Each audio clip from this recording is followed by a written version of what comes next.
을 보면서 이 요셉과 형제들에 대한 그런 말씀이 굉장히 의외로도 많은 부분을 차지하고 있음을 볼 수 있습니다.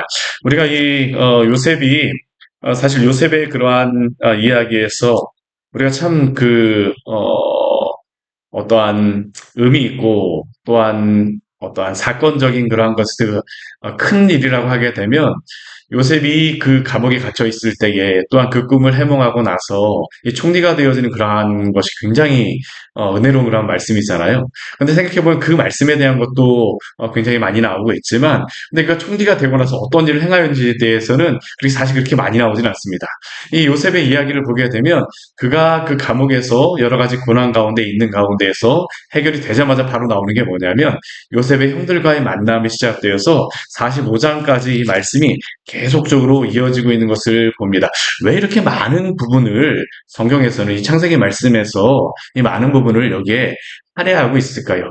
우리가 창세기 말씀을 볼 때 항상 기억해야 될 것은 하나님께서 그 믿음의 사람들을 어떻게 빚어가시고 있는가라는 것에 대해서 그리고 그 빚어가시는 방법들에 대해서 우리가 항상 관심을 기울이고 보아야 됩니다. 하나님의 그 능하신 길이 어떻게 그들을 인도하고 계신가. 그 앞부분에 본다라고 하면 하나님께서 그 고난 가운데에서도 요셉을 빚어가시고 인도하셨던 그러한 부분을 보여준다고 하게 되면 이 뒷부분에서는 의외로 요셉보다는 그 형제들에게 이 포커스가 두어지고 있습니다. 하나님이 그 형제들도 빚어가고 계시는 것이죠. 그 형제들에게 하나님이 주셨던 그 요셉에 주셨던 그 꿈이 어떻게 성취되어졌는지 보고 그들이 그 앞에 어떻게 굴복하게 되는가라는 것을 우리에게 보여주는 것이 바로 이 후반부의 그러한 말씀이라고 할 수 있습니다. 오늘 그 44장 1절 말씀에 보게 되면 요셉이 자신의 집에서 형제들과 함께 이 잔치를 벌이고 나서 우리 앞에 43장 말씀에서 흥겹게 그러한 시간을 보내었습니다. 자신의 동생 베냐민까지 온 것을 보고 나서 각 형제대로 순서를 쫙 이렇게 앉게 하고 그들에게 그 음식을 베풀어주고 베냐민에게는 더 많은 음식을 주고 그들이 그 안에서 평안을 누리고 기쁨을 누리는 그런 시간을 가졌어요. 근데 44장 말씀을 보게 되면요. 이들이 돌아갈 때가 되자 요셉이 한 가지를 그의 청지기에게 명령합니다. 뭐라고 명령합니까? 1절 말씀을 보게 되면 그들이 그 양식 그 자료에다가 운반할 수 있을 만큼 양식을 채울 뿐만 아니라 그 자료에 다시 돈을 채워 넣으라는 겁니다. 첫 번째 왔을 때에도 그들이 양식을 가져가면서 그 안에 돈이 있어서 깜짝 놀랐었는데요. 이번에도 요셉이 그 청지기에게 동일하게 그거 할 것을 명령합니다. 근데 그것만을 요셉이 명령하지 않아요? 2절 말씀해 보게 되면 우리 또라고 하면서 뭐라고 하냐면 요셉이 썼던 은잔입니다, 은잔. 자신이 요셉이 뭐 여러 가지 하는 데 썼던 그 은잔을 누구의 자루에 넣으라고 이야기하냐면 그 청년의 자루에 넣으라고 합니다. 그 청년은 누구일까요? 베냐민입니다, 베냐민. 음식을 많이 주었던 베냐민. 그 청년, 음식 많이 주었던 청년, 특별하게 내가 은혜를 베풀었던 그 청년의 자루에 은잔을 넣어라.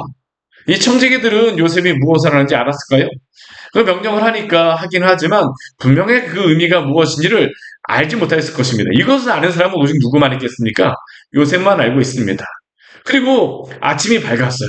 그리고 요셉의 형들과 베냐민이 출발을 하게 됩니다. 그런데 이들이 출발하였을 때에 어느 정도 이 애굽의 그러한 성읍에서 떠나갔을 때 어느 정도 쭉 갔을 때에 요셉이 그의 청지기에게 명령해요. 뭐라고 명령합니까? 너희들이 그들에게 가서 그 선을 어째 악으로 갚느냐라고 질문하는 겁니다. 도대체 선을 악으로 갚는다라는 의미가 무엇을 의미할까요? 5절 말씀 보면 그 말씀이 나오고 있습니다. 우리 5절 말씀 같이 한번 볼까요? 이것은 내 주인이 가지고 마시며 늘 점치는 데에 쓰는 것이 아니냐. 너희가 이같이 하니 악하도다 하라.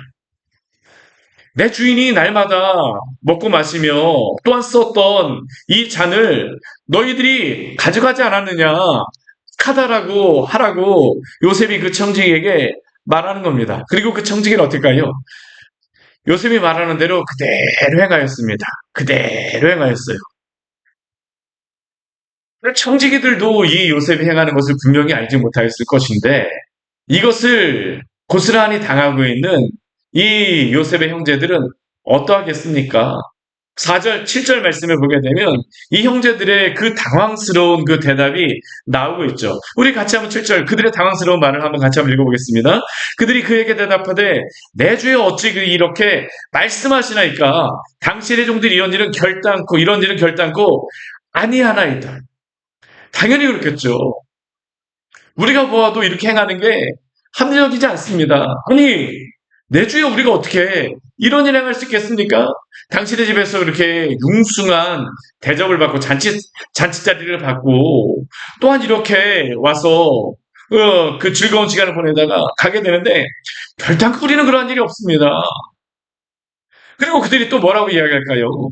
그 자료에 돈도 들어갔던 것도 이야기하니까 우리가 예전에 가나안 땅에서 그 당신에게 다시 받았던 것과 함께 두 배로 다 가져와서 당신에게 가져왔는데 우리가 왜 주인의 집에서 은금을 도적질해야 되겠습니까? 우리의 집에도 충분하게 은금은 많습니다. 우리가 그러한 사람이 아닙니다. 그러니까 이 형제들이 한 목소리로 하는 이야기가 무엇입니까?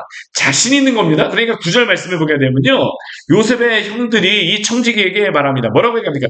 누구에게서든지 그것이 만약 발견되거든 그는 죽을 것입니다. 그리고 우리는 당신의 종이 되겠습니다. 내 주의 종이 되겠습니다. 얼마나 자신이 확신이 있으면 이런 이야기를 하겠습니까? 우리는 결코 그러한 일이 없다라는 거죠. 11명의 그러한 형제들이 서로 얼굴을 보며 이렇게 이야기하지 않겠습니까? 너 그랬어? 너 그랬어? 서로 물으면서 우리는 그렇지 않을 거라고 확인하고 우리는 결코 그렇지 않습니다라고 이 청지기에게 이야기하는 거죠. 그러자 이 청지기는요. 뭐 다른 말 하지 않습니다. 너희의 말과 같이 하겠다. 왜 그럴까요? 청지기도 확신이 있었거든요. 그 자리에서 금이 나오고 은잔이 나오리라는 확신이 있었습니다. 왜요? 그 청지기가 그 일을 하지 않았습니까? 했으니까 당연히 일어나겠죠. 그리고 그가 이야기합니다.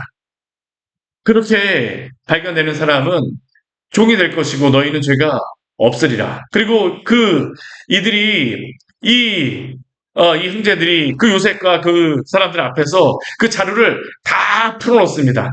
그러자 어떻습니까? 그 나이 많은 사람부터 루벤서부터 이게 시작되는 거죠. 그 형제 순서대로 나이 적은 자까지 다 조사합니다.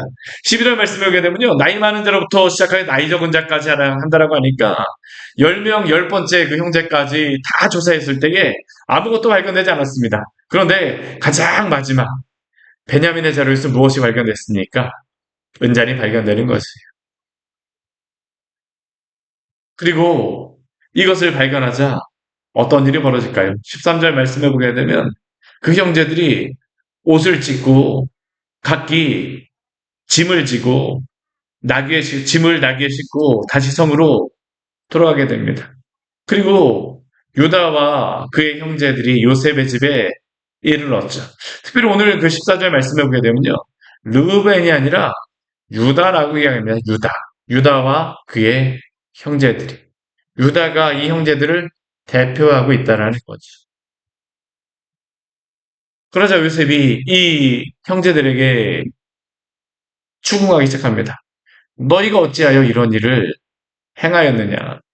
나 같은 사람이 점 잘 치는데 이것을 모를 리가 있겠느냐? 그러자 유다의 대답이 무엇입니까? 오늘 16절 말씀 같이 한번 읽어보겠습니다. 유다가 말하되 우리가 내 주께 무슨 말을 하오리이까? 무슨 설명을 하오리이까?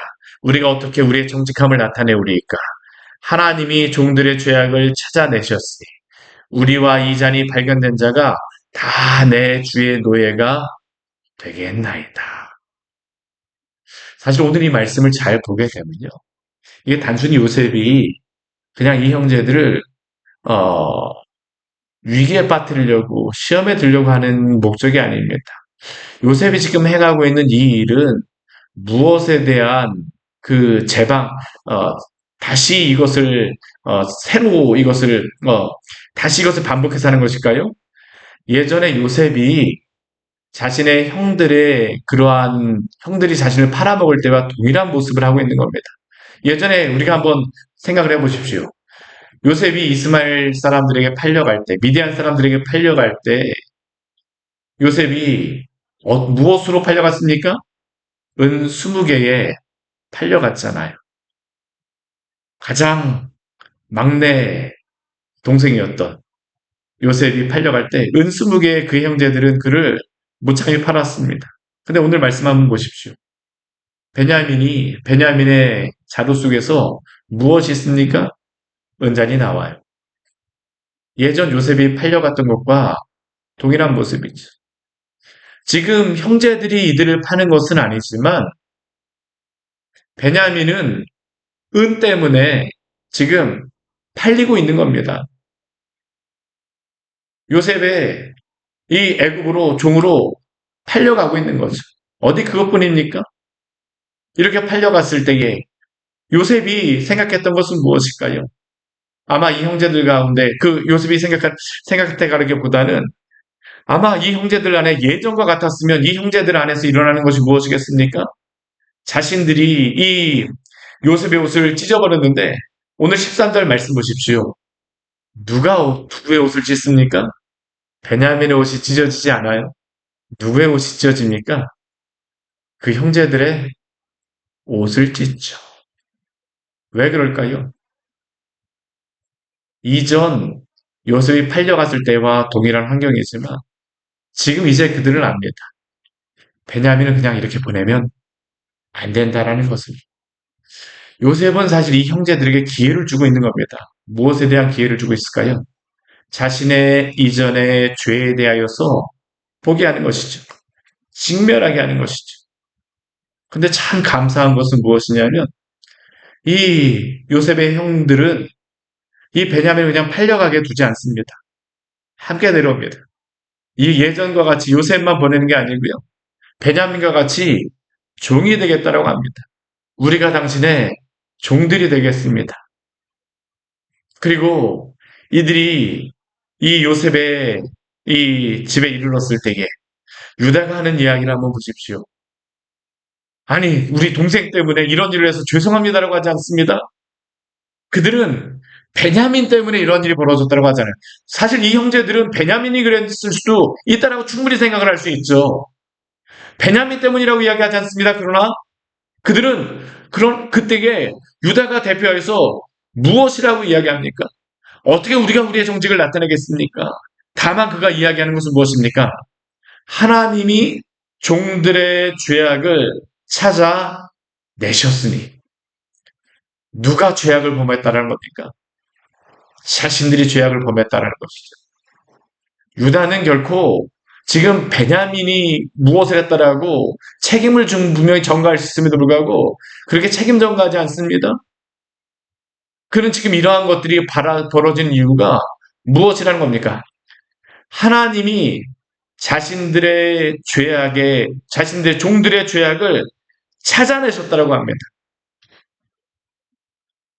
우리가 구원을 받고 은혜를 받고 하나님이 주시는 은혜가 하나님이 우리를 구원하실 때 주시는 은혜가 무엇일까요? 우리의 죄에 대해 보게 하시죠. 그리고 하나님 앞에 우리의 죄에 대해서 보게 하시고 돌아서게 하십니다.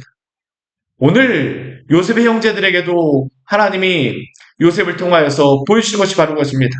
그들의 죄를 보게 하시고 직면하게 하시는 것입니다. 왜 이러한 일이 여기에 필요할까요? 우리 이제 이 요셉과 이 형들을 보게 되지만 이 요셉의 형제들은 누구의 아들입니까?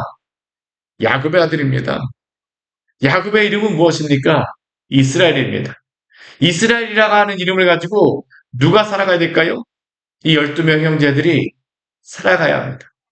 이들은 단순히 예전에 그러한 죄악된 모습을 살아갈 수 있는 사람들이 아닙니다. 이스라엘로서 하나님 앞에 살아가야 되는 사람들입니다. 그런데 이전에 자신의 형제를 팔아먹었던 그 죄악을 여전히 그 마음에 가지고 그들이 이스라엘로 살아갈 수 있을까요? 아니요. 하나님은 그것을 원하지 않으십니다. 그들로 하여금 그들의 죄에 대해서 보게 하시고 하나님의 백성으로 살아가게 하십니다. 이미 하나님께서는 창세기 15장의 말씀을 통하여서 아브라함에게 약속을 주시고 또한 그들에게 아브라함에게 이방의 객이 되고 그들을 섬김으로 400년 동안 괴롭힘을 당하리라고 말씀하셨습니다. 그리고 그 애굽에 있을 것을 말씀하셨죠. 그러나 이것은 단순히 그들에게 고난을만을 말씀하시는 게 아닙니다. 그러한 시간을 통하여서 하나님이 하나님의 백성으로 빚어 가시는 것이죠. 하나님의 백성들을 하나님의 자녀들로서 인도하여 주시는 것입니다. 오늘 요셉의 형들도 그렇습니다. 야곱의 12명의 아들들도 그렇습니다. 하나님의 백성들로 빚어 가시는 것입니다. 하나님이 우리를 구원하셨습니다. 동일하게. 그런데 하나님께서 우리를 구원하셨을 때에 그냥 이 세상 가운데에서 이거 뭐 죄악에 범파하는 사람들로 살아가게 그냥 내버려 두실까요? 저는 그렇지 않다고 생각합니다. 하나님의 그 사랑의 손길은, 하나님의 그 인도하시는 선하신 손길은 또한 우리를 하나님의 백성으로 오늘도 빚어가시는 줄 믿으시기를 바랍니다. 때로는 그것이 여러 가지 우리의 생각과 뭐 기대와 다른다 할지라도 하나님의 손길은 그러나 항상 선하신 손길입니다. 오늘 이것을 통하여서 이 야곱의 12명의 사람 형제들 또 아들들을 또한 빚어가신 것과 같이 또한 오늘도 우리의 삶에서 여러 가지 일들로 빚어가신 하나님을 그렇게 기대하며 살아가기를 원합니다. 하나님의 그 선하신 손길 오늘도 우리와 함께 하심을 믿고 때로는 고난 가운데서 때로는 기쁨 가운데서 선한 여러 가지 우리에게 인도하시는 그 손길 가운데서 인도하신 하나님의 그 인도하심을 기대하며 오늘도 믿음으로 살아가시기를 바랍니다. 같이 기도하도록 하겠습니다. 하나님 아버지, 오늘 창세기의 말씀을 통하여서 하나님이 야곱의 12명의 아들들 요셉을 포함하여 또한 그 11명의 아들들을 또한 빚어가시는 말씀을 보여주셔서 감사합니다. 하나님이 하나님의 백성으로 빚어가시는 그러한 모습이며 또한 그 가운데에서 이 형제들은 하나님 앞에 그들이 범죄하였음을 보고 또한 유다를 대표로 하여 우리가 하나님 앞에 범죄하였다라고 고백하게 하셨습니다. 때때로 우리 인생 가운데에서도 여러 가지 많은 일들이 있습니다. 주님, 그러한 일이 일어날 때마다 고난을 고난대로 저희가 보내거나 또 하나님 뭐 좋은 일을 좋은 일대로 그냥 보내는 것이 아니라 그 모든 일들 가운데에 하나님의 선하신 손길을 우리를 보게 하여 주시고 그 가운데에 하나님의 그 능하신 그런 손길을 따라 우리를 빚어가심을 기대하오니 주여 저의 삶을 인도하여 주시옵소서.